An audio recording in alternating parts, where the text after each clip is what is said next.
Habib Rizik mohon izin untuk bicara dengan majelis hakim yang terhormat. Ya, silakan. Ya, mohon izin sebentar semua yang ada dalam ruangan sidang. Saya dengan tulus, ikhlas dari sanubari yang paling dalam sangat berharap kita tidak berdebat lagi agar saya dihadirkan dalam ruang persidangan. Sebab ada 5 alasan yang ingin saya sampaikan. Pertama, online ini suara tidak jelas dan sering putus, gambar pun sering terhenti, bahkan hanya bergantung dengan sinyal, dan setiap saat teknologi ini bisa disabotase. Itu alasan pertama.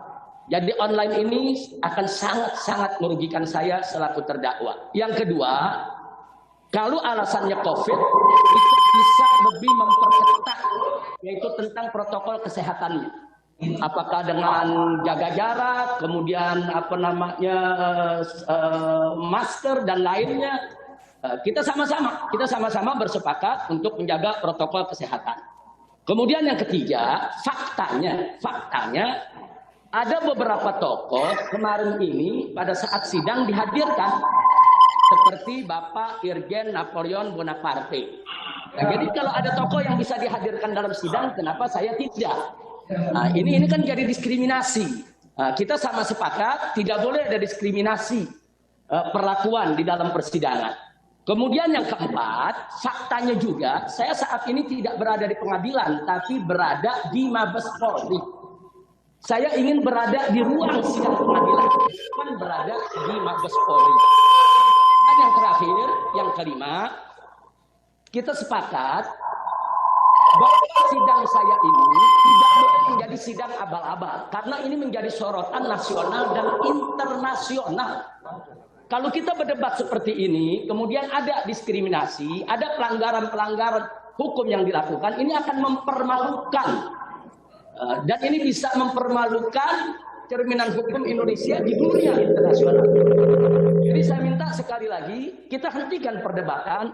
Saya mohon kepada majelis hakim yang terhormat, majelis hakim yang mulia, bisa mengambil keputusan yang arif dan bijak, hadirkan saya. Kalau memang tidak bisa dihadirkan di sidang hari ini, dihadirkan di sidang yang akan datang. Harus dihadirkan. Nah, itu yang saya mau sampaikan. Ini jadi sorotan nasional internasional. Seluruh dunia ini sedang menyorot kita. Sedang melihat majelis hakim, sedang melihat jaksa, sedang melihat pengacara. Nah, apakah kita ingin mempertontonkan suatu sidang yang tidak bermutu, yang tidak berkualitas? Nah, saya menginginkan sidang ini berkualitas, sidang ini berjalan sesuai dengan peraturan perundang-undangan yang berlaku. Terima kasih.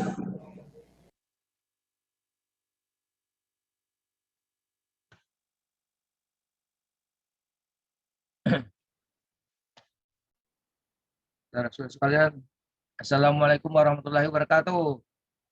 Alhamdulillahirrahmanirrahim. Assalatu wassalamu ala asyrafil anbiya'i wal mursalin wa ala alihi wa sahbihi ajma'in. Allah Ta'ala berquran azim.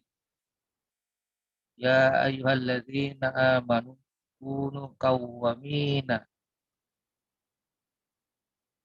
lillahi syuhada bil qisti wala yajrimannakum sana qaumin ala ta'dilu i'dilu huwa aqrabu littaqwa wa taqullah innallaha khabirum bima ta'malun. Surat yang saya bacakan adalah Al-Maidah ayat 8. Bahwa orang beriman diserukan untuk menjadi orang-orang yang menegakkan keadilan, menjadi saksi karena Allah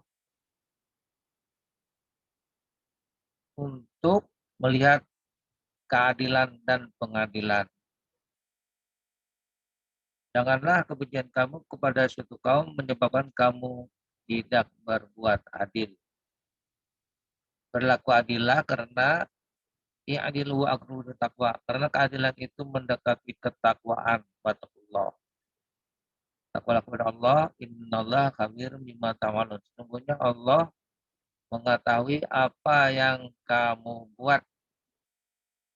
Innallaha khabirun bima ta'malun. Sesungguhnya Allah mengetahui apa yang kamu buat, yang kamu laksanakan.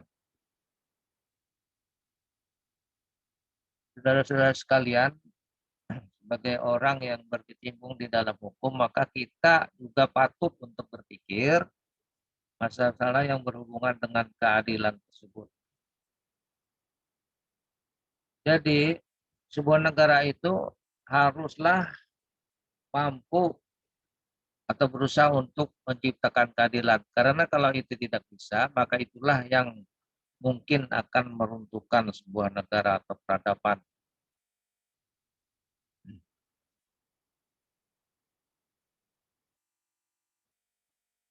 Dalam hal kekuasaan, seringkali kita mendengar banyak hal yang berhubungan dengan kekuasaan atau pendapat kekuasaan antara ahli tata negara yang ada kita lihat sekarang ini di medsos atau di YouTube, ahli hukum tata negara seperti Refli Harun sangat bagus melihat selalu masalah-masalah yang muncul atau pemberitaan di medsos atau isu-isu yang berkembang.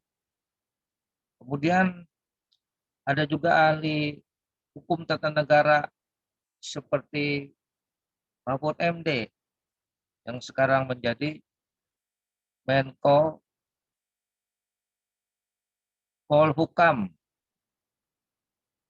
Ya, tentunya berada di pemerintah begitu. Dengan segala macam argumentasi yang masih ditoleransi dalam hukum.